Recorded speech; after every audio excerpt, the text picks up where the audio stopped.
Hi, I'm Dennis Metzler, and welcome to The Charge. Today we are taking a look at 2 Corinthians with Dr. George Guthrie. He's professor of biblical studies at Regent College and the author of many books. And especially, he wrote a commentary, 2 Corinthians Baker Exegetical commentary. So check that out. We'll have links to it.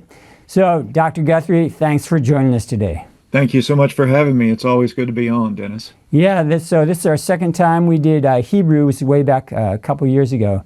Yeah. So, if you could just give the audience just a brief background so they know where you're coming from theologically, and then why you're interested in 2 Corinthians.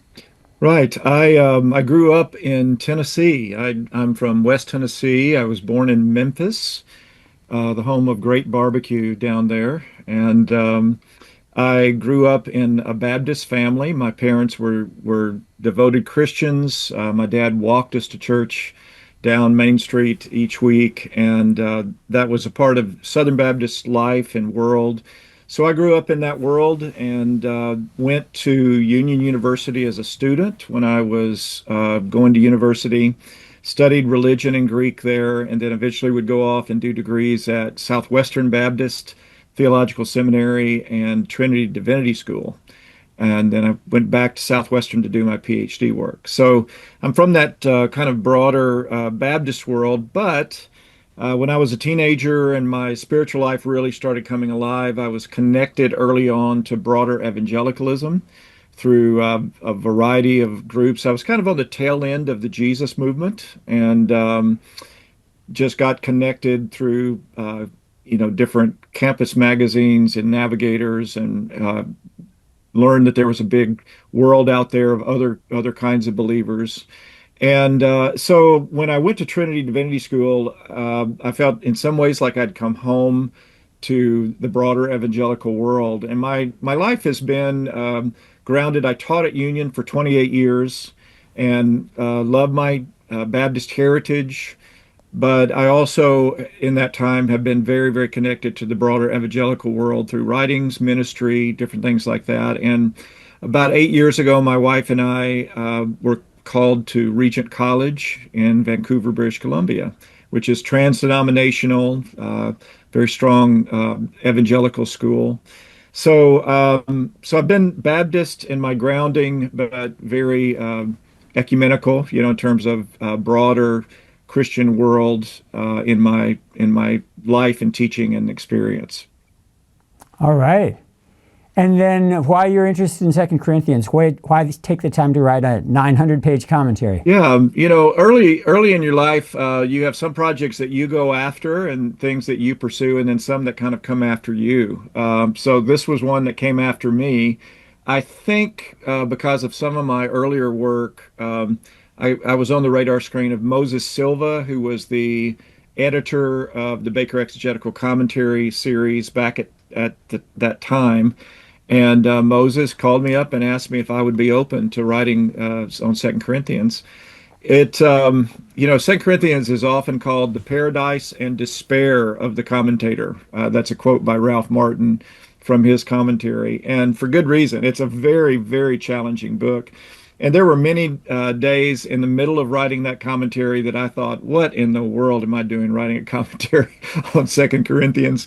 Because it had not been a focus of mine. Really, I learned as I went. And in some ways, I feel like that was a very positive thing, because I kind of came at the text with very fresh eyes. I didn't have a lot of background, a lot of scholarly presuppositions that I brought to the task. I was really, really trying to come in a fresh way, and feel like I was able to find a few things that I could make contributions for. But that was what happened. Is basically I got the invitation and I took it, and I'm glad I did. It's one of those things that is pretty challenging in the middle of it, but at the end of the day, I grew through the process, and it's also given me kind of an outlet with pastors and others who I've had the chance to teach the book to. All right. So let's dig into it. If you could just give us some key background, whether it's a provenance or a date, or what are some critical things that we should know up front about the letter? Yeah, if you think about it, we have basically four letters that we know of that Paul wrote to the Corinthians. We only have two of them, but we know that there were four. You have First and Second Corinthians, and then you have what is called the previous letter, mentioned in 1 Corinthians 5:9, probably in the summer or autumn of 52, where Paul is addressing some sexuality issues among the Corinthians. And then what is called the sorrowful letter, that is from 2 Corinthians chapter 2, verses 3 and 4, probably written around the summer of 54. And this is a point at which Paul is very bruised in the situation that has been going on. He had gone to Corinth, had kind of a public confrontation with one of the leaders there, and then he goes back to Ephesus and writes the sorrowful letter. He's just really taking them to task. And so we have those four letters. We think that Second Corinthians itself was written. My dating is a little bit earlier than many people. I'm guessing in the autumn or winter of 54, 55, and that's a little bit early. Some people date it more in 56, but it's a book that Paul is writing out of kind of a crisis period with this church. And when I say this church, one of the key things that we need to remember when we're trying to understand the dynamics in Second Corinthians is that this book was not written to a single congregation. It was written to house churches throughout a region. So if you go back and you look at the very beginning of the book, Paul says, to the church of God at Corinth, with all the saints who are throughout Achaia. So he's not just writing to one church, he's writing to multiple house churches that are throughout the area that we know of as Greece. And that's really important because some of the dynamics you have in the book, where at one moment Paul seems to be commending them and congratulating them that they're doing so well, like in chapter 7. The next minute he's taking them to task.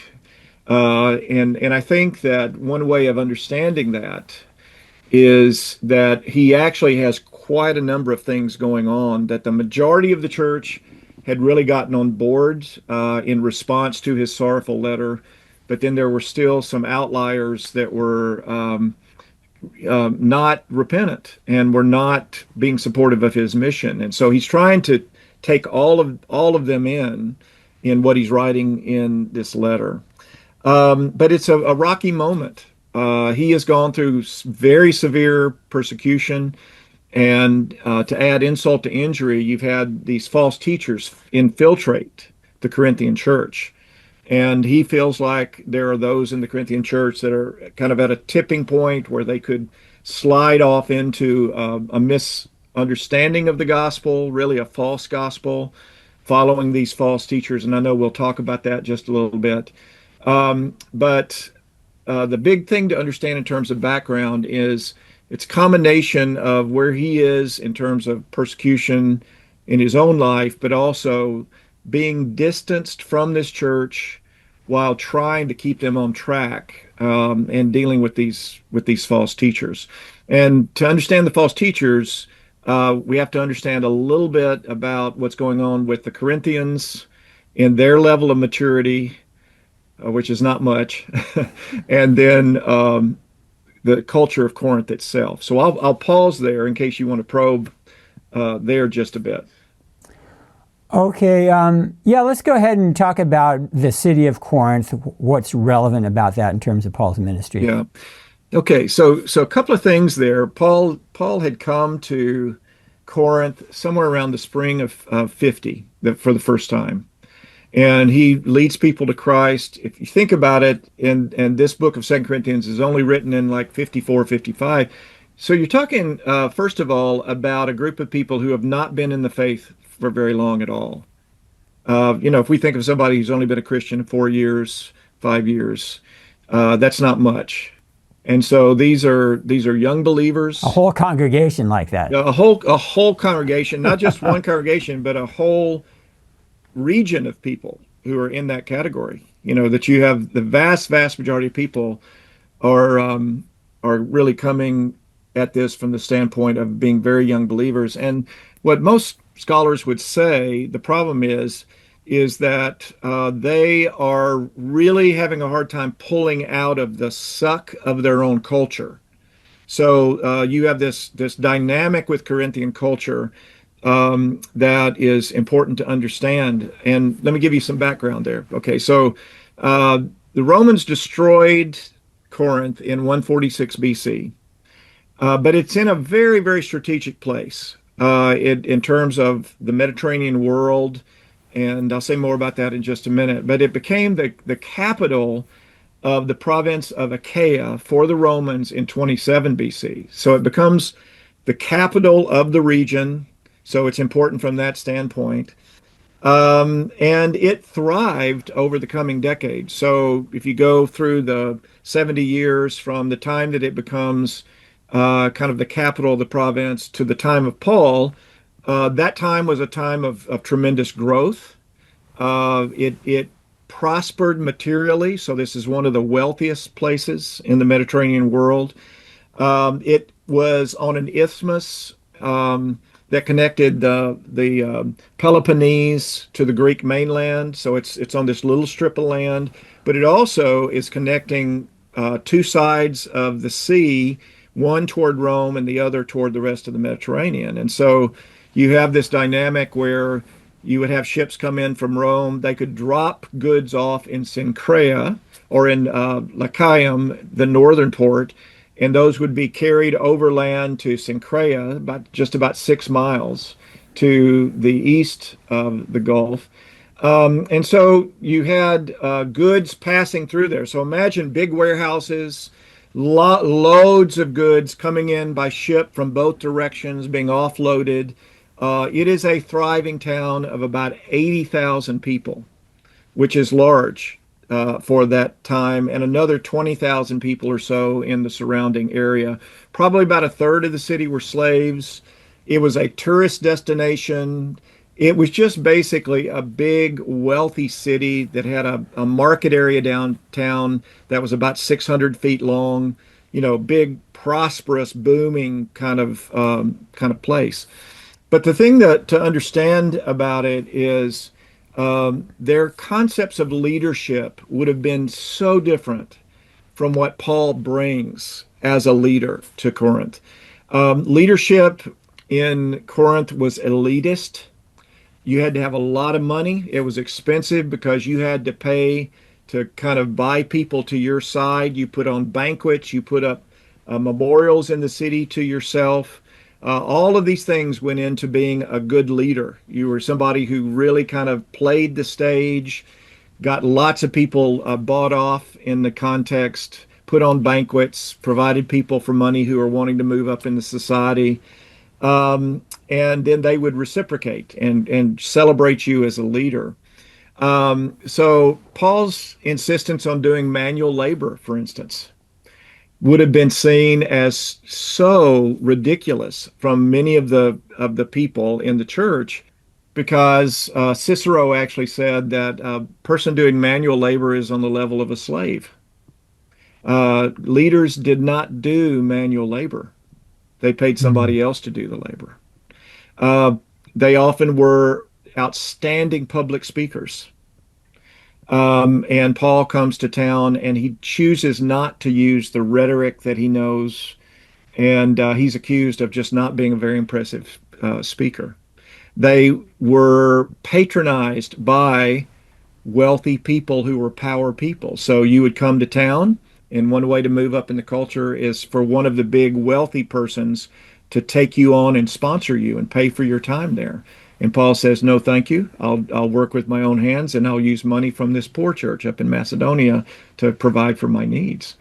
And so for them, that was terribly offensive. You can imagine a wealthy person in the church offering to do this, which is what you would normally do in that culture. And Paul says, no, I don't think so. And I think the reason why he said that he would not do that, would not take money from them, is because then he would be expected to reciprocate with that person. So in chapter 11, where he talks about the fact that he had offended the Corinthians by not accepting their money, I think the reason why he didn't accept their money was because if he had, then he would have had to reciprocate by taking their lead on certain issues in the church. So if that wealthy person had paid, for his way, and then Paul had not gone along with whatever that person thought should be done in the church, that would be a form of social shame. Right. Yeah. So you have this whole setup where everything Paul does as a leader is countercultural. He asks people for money. He doesn't take money from the wealthy people in the church. He's not playing off of his great, the rhetorical skills that he does have to go toe to toe with these, great speakers who are these false teachers. And so a lot of what's going on in 2 Corinthians is Paul is trying to teach the Corinthians what it means to live counterculturally in their world and to follow Christ on the principles that are spiritual principles, not cultural principles. And he's living that out before them, but it's kind of a hard sell with some of them. And so that's a lot of what's going on in 2 Corinthians. All right, so they've got a long ways to go. Yeah. So how do you see the development of the book, the structure of it, the flow of it, and if you can relate the issue of unity to that also? Yeah, sure. I think you can think of 2 Corinthians as laying out in three main movements. You have the introduction there in the first chapter, but basically most of the first 7 chapters, after Paul kind of has to defend some decisions that he's made there in chapter 1, and then in chapter really the balance of the rest of chapter 1 and then chapter 2. He's starting a process in really most of the first 7 chapters of giving a defense of his apostolic ministry.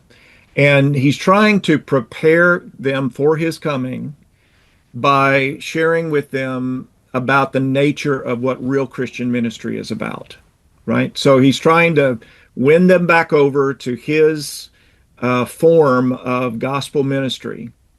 And he's doing that by first defending some decisions that he's made there in chapter 1, the beginning of chapter 2. And then he transitions at 2:14 to a theological treatment from there until the beginning of chapter 7. And in this theological treatment, he's talking about what real Christian ministry is. All right. So the first 7 chapters, he's preparing them for his coming by trying to pull them back on his side in terms of his mission from a theological standpoint. Okay. Chapters 8 and 9 would be the second movement, and that's where he's dealing with the gifts of money for the church, the collection. And so 8 and 9 talk about them preparing for his coming by making sure they're ready to participate in the collection. All right. So chapters 1 through 7, preparing them theologically to embrace real, authentic Christian ministry, which is his ministry. Chapters 8 and 9, getting them ready by getting them prepared to participate in the giving for Jerusalem. And then chapters 10 through 13 is really about them preparing for his coming by getting rid of the false teachers.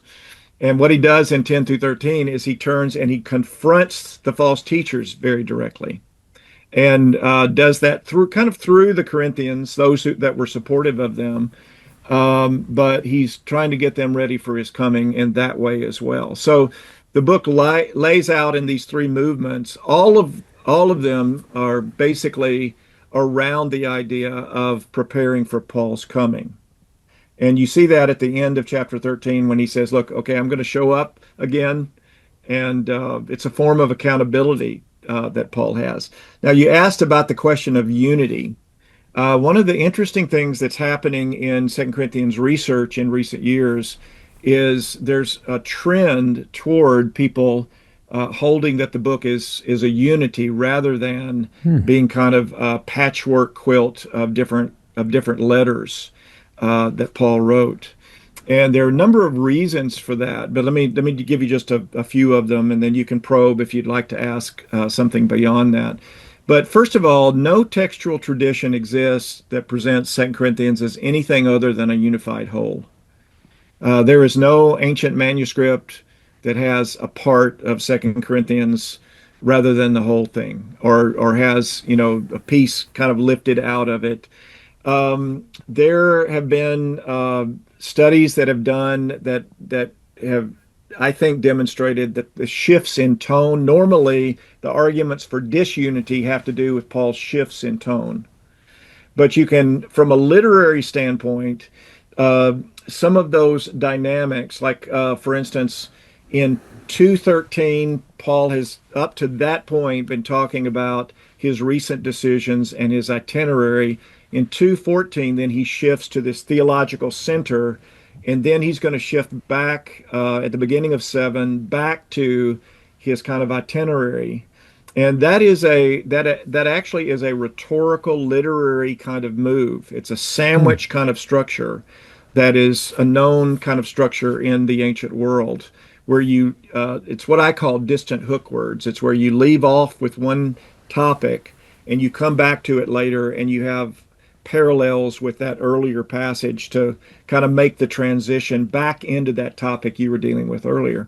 So there are some literary reasons for thinking that the book as a whole, but you take the most abrupt shift, which is between chapters 9 and 10, Right. because Paul is conciliatory. He's talking to them about their gifts and things like that in chapters 8 and 9, It and then feels like everything's good. We've worked it out, right? yeah, that's right. Chapter 7, he is actually commending them and celebrating them. Chapters 8 and 9, he talks about the giving and being prepared, and he's sure they're going to be ready for it. And then chapter 10, he shifts back to this very harsh kind of tone.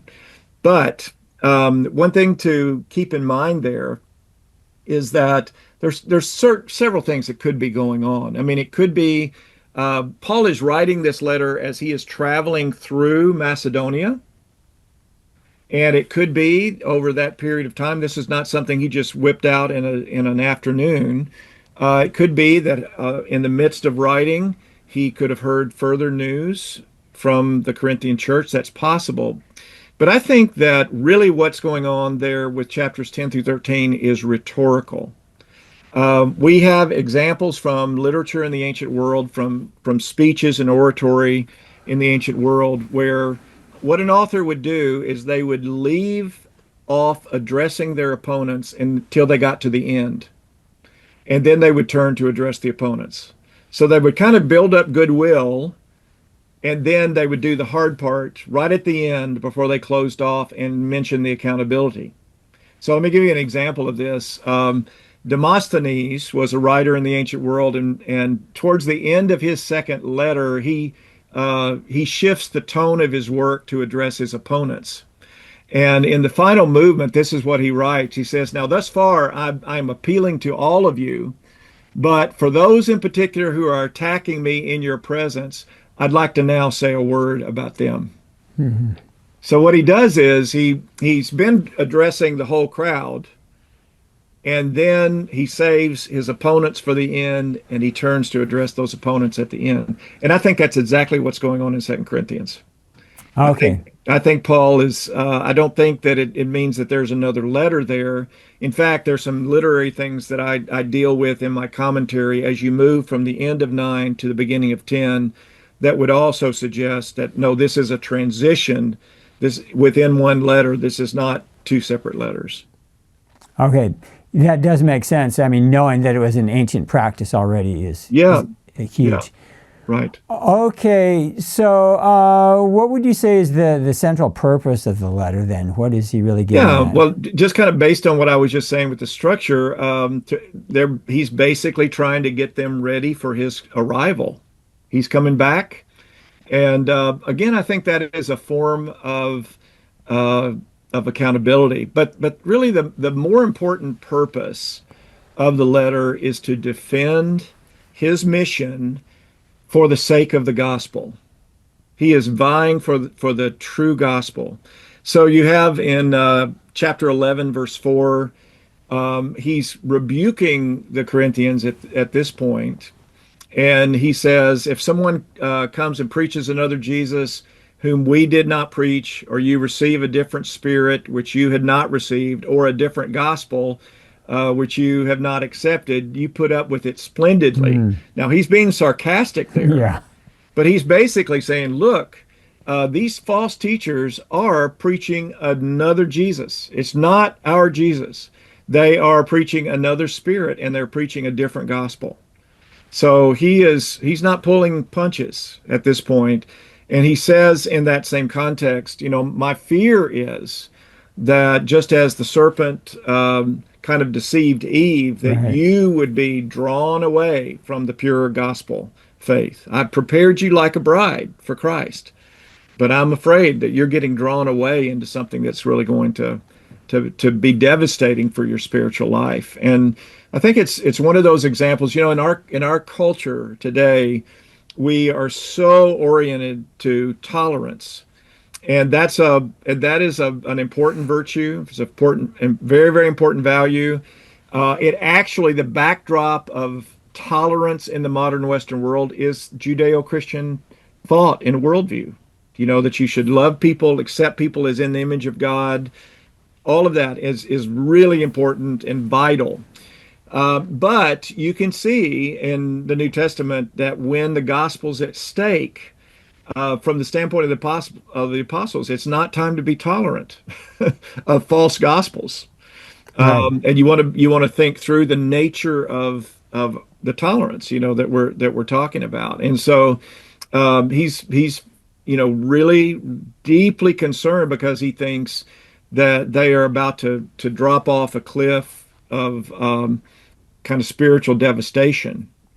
And of So course, that's what the church does throughout the centuries. So, yeah, that happens. It really does happen. So that's really at the heart of what's going on here. He's wanting to keep them with his mission, but he's wanting to do that for the sake of the gospel. yeah. All right. So, the triumphal parade, that's interesting interesting imagery that Paul uses, though. So what's significant about that? Yeah, this is one of the most interesting word pictures that you have in the book, and I think really in the whole New Testament. What Paul is doing there is he's playing off of a cultural artifact from ancient Rome. We have in literature over 300 of these parades mentioned, or at least over 300, mentions of a triumphal procession. And what it was a parade used to celebrate a triumphator, a general who had been victorious in defeating an enemy of Rome. And they would come back with their army, often park their army right outside the city, and march into the Senate and say, you know what, I won a great victory over the Greeks, and I think it would be a really good idea for you to give me a parade. And the parade Hmm. often lasted, it was like festivities for a week, and hundreds of thousands of people turning out in the streets in Rome, big party. But if you're an American, think about the Super Bowl parade. That's what this was. If you've ever seen a Super Bowl parade on television where million people are cramming the streets and the victors are coming through and everybody's shouting, and celebrating. That's what this is. And in that parade, you would have wagons, loads of weapons from the other side. You would have massive paintings of the battlefields. You would have thousands of Roman soldiers marching in the procession. You would have the captives from the defeated army walk through the streets in chains. And you would also have the slaves who had been liberated, so Romans who had been enslaved, for instance, in Greece. And they were set free and they came back. One example has 1,200 of these liberated Romans who had been slaves, and now they're marching in the parade, celebrating the freedom that they had experienced. And so this was a massive thing. And so what Paul does is he takes the imagery And he says, but thanks be to God who always leads us in triumphal procession in Christ and manifests through us the sweet aroma of knowledge of him in every place. Now, there have been various kinds of understandings or interpretations of the aroma that is kind of wafting out. But I actually, in my commentary, I deal with the meaning of the terms osme and euodia. Euodia means fragrance. Osme can be a good smell or a bad smell. And so Paul is using those words very strategically. And I think what's going on here is he is describing himself as an incense bearer. And he says so I'm like, as I proclaim the gospel in the world, as I follow Christ in the parade, the gospel is wafting out over people in the world, and it's having various effects. For some, it's a smell of life leading to life, and for some, it smells like death. And so he says, for those who are people who believe in Christ and follow him, this is a smell of life issuing into life. And for those who are on their way to destruction, it smells like death. And so you think about those images in the parade where you had captives. Many of those captives in Rome were led in that parade to the top of the hill where you had the temple of Jupiter, and they were sacrificed to Jupiter, some of them. And so they would be thinking about the death of their friends back on the battlefield, their coming death potentially. So who were those that Paul compares to those who are experiencing life because of the gospel? Well, I think it's the image of the liberated captives. So they are slaves who have been set free. There's a example of this in Plutarch with the general Titus Flamininus was his name, and he brings back these captives, and they march in the parade right behind his chariot, celebrating their liberation. They're set free. Life is opening up for them in a way that it wasn't before. So he uses this imagery of him following Christ as Lord through the world. He's proclaiming the gospel, and the gospel becomes kind of a dividing line for humanity in that sense. So it's a really, really powerful image that I think makes a lot of sense. And that's what he starts the big center section of his book on authentic ministry. That's how he starts it, is with that imagery. He says the reason why I've made the decisions I've made, and as I go through the world, I'm following Christ. That's what I'm doing. And sometimes when you follow Christ, your itinerary takes a turn. And so that's what he's talking about here. All righty. So let's briefly talk about chapter 3, where Paul touches on the Old Covenant and New Covenant. If you can give us a little bit about that. Well, there's just such amazing imagery in this book. So let me kind of give the big picture of what's going on in chapter 3. He starts there actually with language about letters of recommendation or commendation. Okay, in chapter 3, verse 1, I translated actually, we are starting to recommend ourselves to you again. It's not a question. It's a statement, I think. Or do we, like some, need letters of recommendation to you or from you?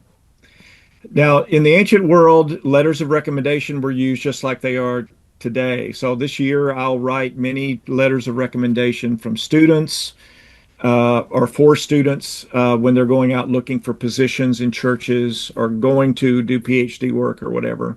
Well, they had the same kind of practice in the ancient world where you could get letters of recommendation written for you. And Paul is saying to the Corinthians, guys, do I need a letter of recommendation to you or from you? Aren't we past all of that? I mean, I'm your spiritual father. Come on. And the thing that he does in commending himself, which I think is what he's doing at the end of chapter 2, when he says that we speak as from Christ, as from God, sent from God, before God and in Christ. Um, when you had a broken relationship with somebody, you actually, it was very appropriate for you to go to them and to commend yourself to them again, to say, here are the reasons why we should Hmm. be reconciled, right?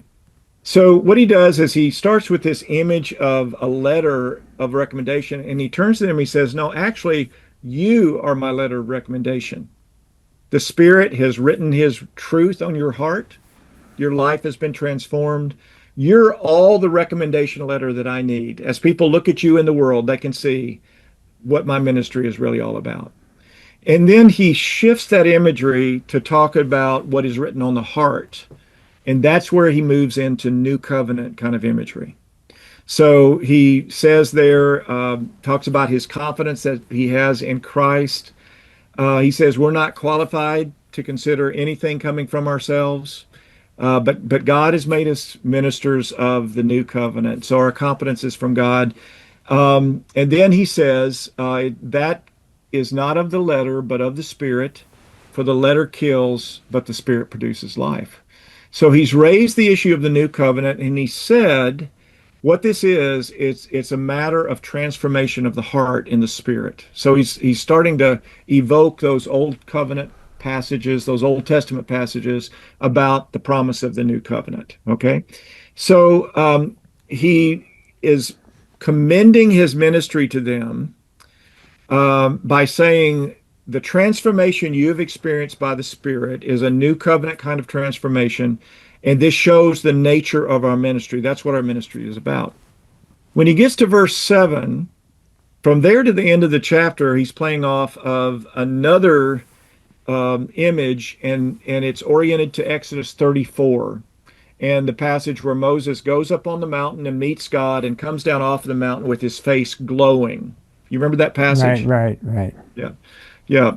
So he is, I think, contrasting himself with the false teachers, but primarily he's talking to them about the nature of real Christian ministry in this way. He says, um, real Christian ministry is something that is superior to the ministry that Moses had. Because Moses did go meet, he was the one person of the glowing face. But the difference is what real new covenant ministry is about a ministry that issues into everybody in the room having a glowing face. And he says if the old covenant was a ministry of the Spirit, and it was, if that ministry was a ministry where the glory of God was manifest, and he affirms that, he says, but it is so much brighter in the new covenant because it's not just one person with a glowing face. Everybody has a glowing face. Why? Because in the new covenant, everybody experiences the presence of God. And it doesn't fade. I'm sorry? And it doesn't fade. Yeah, Moses is and it faded. doesn't fade. Yeah, But now let me say a yeah. word about that word. That word that is translated as fading in some translations, I think the NIV and some others. There's no place in the ancient world where katargeo, that Greek word, means to fade. Hmm. It never does. There's been several studies on this, but katargeo, what it means in the ancient world, and it's used 4 times in the passage, by the way. What it means is to nullify, to cut something off. It's like if you think about the power switch on a light, and you go and you flip the switch where you're cutting off the light, you're nullifying it. That's what that word means. And what Paul is doing when he talks about the glory on Moses' face being nullified, he's talking about the veil. And that veil, the imagery of the veil, runs all through this passage. And he's saying what happened with Moses is he came and he had this glowing face. And when he came down off the mountain, the people, in essence, said, cover that up. We can't take it. And he puts a veil over his face and he closes off the glory of his face. And so Paul uses that image of the snuffing out of the glory to say, whereas Moses was in this thing where he had the glory, but he was having to cut it off from the people, what we do in New Covenant ministry is the veil is taken away, not only from our face, if you will, but it's taken away from the human heart. And he uses the same word to say that the veil that cut off the glory, Christ cuts off the veil. He uses the same term. He snuffs out the Hmm. veil Hmm. that is over the human heart. He's doing a play on words there. And that's what issues into him saying that in the new covenant, we all with unveiled face are beholding the glory of the Lord and being transformed from glory to glory. And I think what he means by that is we experience the presence of the Lord and we are glorified because of that presence. And then we manifest the presence of the Lord to other people in the world. We manifest the glory. So the imagery of the glory there in chapter 3 is also, boy, another powerful image.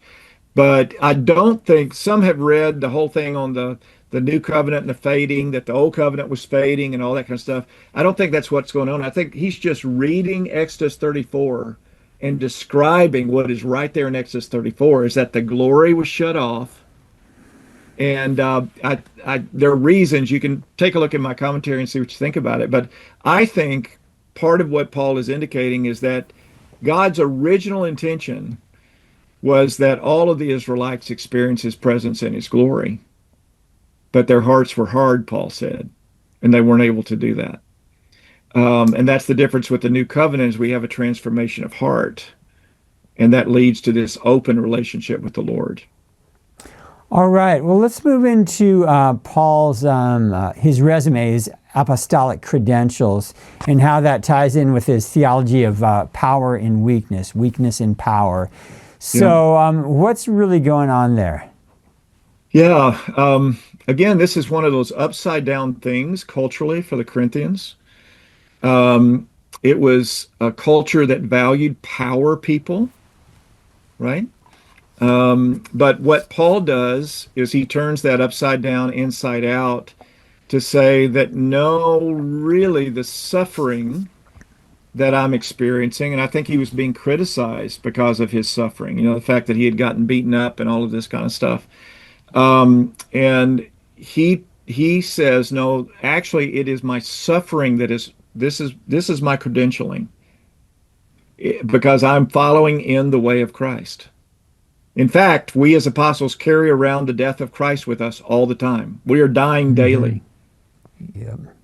And so his idea is that weakness in that sense, in the sense of suffering, of being vulnerable as human beings, this dynamic of suffering is part of the calling that we have. Because if you are in the world and bringing the gospel into the world, then the world is going to push back. People are not going to like that, and therefore you are going to suffer. And in essence, so chapter 4, he uses the image of the broken pots. We have the glory in terracotta, if you will, and we are cracked pots in the sense that in our suffering and our brokenness, that actually is manifesting the glory of God. And so, from a power and weakness standpoint, this is something that is clear throughout the book. In fact, toward the end, you have several hardship lists, we call them, in 2 Corinthians, where Paul gives a list of all the real challenging things that he has experienced. And I think the Corinthians had him to kind of go toe to toe with the false teachers who were, phenomenal public speakers and bragging on themselves and showing how awesome they were. And I think the Corinthians were pushing him, pushing him. And finally, Paul, when you get to that point in chapter 11, he says, okay, all right, you want me to boast like these guys are boasting? Oh, okay, I'll do that. I'm a Hebrew, I'm an Israelite, and he's starting where they would expect, but then he goes, oh yeah, I've been beaten up a bunch of times, I've been jailed a bunch of times, I've been shipwrecked a bunch of times, I've been running from bandits, and he kind of takes it and just turns it inside out. The thing that normally you would boast about, he is actually boasting about the wrong kinds of things. So he's focusing on his weakness, and that issues into the whole thing on the thorn there in at the beginning of chapter 12, which I think was persecution. There are different interpretations of the thorn, but if you'll notice how he wraps that section up in chapter 12, verses 9 and 10, he actually focuses on the hardships that he's just been talking about. And so I think we can understand it maybe that way. And he says, I was given the thorn because of I was so exalted in this mystical experience that I had, being taken up to the Lord, that it kept me humble. It gave me perspective. And that's one of the things our suffering does. It keeps us in touch with our own mortality and our limits and our need for God, our dependence on God. So I found that a lot of people talk about weakness in maybe a confused way. They just apply it to anything. But it seems in Paul's context, he's really focusing on what he suffered in the context of serving Christ. Yeah. So could you address that, how people maybe perhaps misuse weakness? Yeah. I think we do have to read these things contextually. And I think that you're right. He's not just talking about any form of weakness that someone might experience. I think specifically what he has in mind is the suffering that he's experienced in persecution. So I think contextually that is primarily what is going on. I do think that we can take principles that are here that our suffering in our different kinds of things make us depend on the Lord more. You can kind of extrapolate out some general principles, but I think we kind of want to stay with the main point. And you see that even from the beginning of the book in chapter 1, verses 8 through 11, where he's talking about the persecution that he's experienced in Asia. And he says it was so bad. Look, we thought we were going to die. We had a sentence of death in ourselves. But then he says, so that we would not depend on ourselves, but on the God who raises the dead. And N.T. Wright and another scholar also makes a similar statement, but they basically say that if you are really involved in real Christianity, don't be surprised if you're brought to places in your life where you have to depend on the God who raises the dead. And I think that's really the point. Yeah. All right, so chapter 5, the message, the ministry of reconciliation, we're ambassadors for Christ. So this is real crucial. What are your thoughts on this? Yeah, it is very crucial. He's in chapter 5, he's starting to move toward wrapping up this center section on authentic Christian ministry. And he gets toward the end of that, and he brings up this topic of reconciliation. And there are a couple of things there where he talks about being reconciled and being ambassadors. First of all, think about the fact that there is brokenness in his relationship with the Corinthians. He's afraid that that's an indication of brokenness in their relationship with God. So the reconciliation theme is a part of his appeal to them to get back to where they need to be in their spiritual commitments. So that's part of it.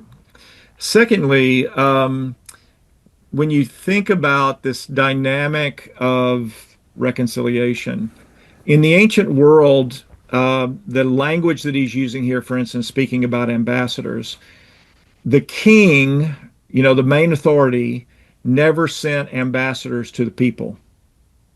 The king did not initiate reconciliation. People came to the king. They sent ambassadors to the king to implore the king to accept them as they wanted to be reconciled to him. And it's so striking that this, again, is an upside down kind of image that we have here in Paul, where it is God who is reaching out to us as people. God who is initiating by sending his ambassadors to seek reconciliation. It's what I would call the humility of God in coming after us, even immature, compromised people like those in Corinth at the time. So the whole image of reconciliation there is just just a beautiful, powerful image of God coming after us. And then you have it culminate in verse 21 there in chapter 5, where he talks about the fact that he made him who knew no sin to be sin on our behalf, that we might be made the righteousness of God. It's what I refer to as a transformational interchange. It's where we are exchanging the righteousness of Christ for ours, but I don't think this is as much talking about what we would think in systematic theology as imputed righteousness at this point. I think what he's actually playing off of is Isaiah 53. Murray Harris and some others have shown that the language here parallels the movements in Isaiah 53 because he committed no lawlessness, nor was deceit found in his mouth. Right. He's the one who bears our sins. He is the one who has died for the sinners, those kind of things. And so what he ends up doing is he's talking about Christ coming to us and making it possible for us to take advantage of his righteousness, but also be changed, be transformed into people who are righteous people. And that's what it takes for reconciliation. That's what you have to have is transformation of the heart, which goes back to the new covenant theme that we talked about just a little bit ago. So yeah, the whole theme of reconciliation is pretty powerful there in that chapter, and just beautiful. I mean, it's really something that God comes after us to draw us back to Himself. Yeah, that's good. I hadn't heard that before about the reversal of people coming to the King. So that really fits in with Christ's ministry in general. Yeah. So you talked some about Paul's boasting, and of course he's boasting in his suffering, but then he goes to the vision and he says, I'm not going to boast about myself, I'm going to boast a man like this. But then it's like, but you're talking about yourself. So it's like, the ethics of what he's doing is kind of confusing, because now to talk about your vision sounds like you're exalting yourself. Yeah. So let me back up just a little bit to boasting in general in the book. Or really, we could look at this in the biblical literature generally. There are two types of boasting in the ancient world, and you see these two types of boasting in the scripture. There's the kind of boast that is self-centered, self-exalting. It's what we would think of as somebody who is a braggart, right? And so you do have that kind of boasting in broader Greco-Roman world. You have that kind of boasting in the biblical literature of the kind of braggart person. But then you have another kind of boasting that uses the same word, where the person is bragging on the Lord. They're boasting in the Lord. So it's a good, pure, appropriate kind of boasting where we're just bragging on God. If we are praising God and saying, God, you are awesome, you are magnificent. This creation that you have made is just astounding. So right now we are just looking at the glory of fall here in Vancouver. And I mean, it's been, the colors have probably been better than I've ever seen them anywhere in my life. It's like a fairyland. It's so beautiful with the reds and the yellows. And if I'm bragging on God, say, God, you are an artist. That's a form of boasting, but it's boasting on God. And Paul picks up this passage in Jeremiah, what we know of as Jeremiah 9:23 and 24. Let not a wise man boast of his wisdom, let not a mighty man boast of his might, let not a rich man boast of his riches, but let him who boast in the Lord. Mm-hmm. And he's going to pick up on that in chapter 10, and he's going to talk about his boasting, but he's doing it in contrast to the false teachers who, again, as a part of that culture, what you did as a public speaker is you got up and you bragged on yourself. You convinced people how awesome. And so Paul says in chapter 10, verses 10 and following, he says, look, I'm not playing that game where they're comparing themselves with themselves. I'm going to boast in the Lord. I'm going to boast in the things of God. So you have two different kinds of boasting that you have to kind of sort out there. Now, the passage about the him, taking his trip to the third heaven is a very interesting. It's a very interesting passage. What he's doing there when he says, "Well, I know a fella, who kind of was caught up to the third heaven and saw things, and all this." He's actually that's a rhetorical form where the speaker would distance themselves from the situation by speaking in the third person. That person did this, that person did that. So, in one sense, that's a form of humility on Paul's part. But the reason why he raises the whole heavenly vision thing is to bring up the thorn and to put it in the context of his suffering. Because remember, this flows out of his hardship list there at the end of chapter 11. And so the reason for him bringing up the vision is not to boast in that sense, it's to explain his thorn in the flesh. And he in essence says, if you go to, if I could turn to it here, let me kind of pull it up. Um, what he says there is, due to the extraordinary character of the revelations, therefore, so that I might not become consumed with self-importance, a thorn in the flesh was given to me. And this is really where he's wanting to go, is to talk about the thorn in the flesh. And he says that the Lord turned him down, when he said that he wanted to get rid of the thorn in the flesh.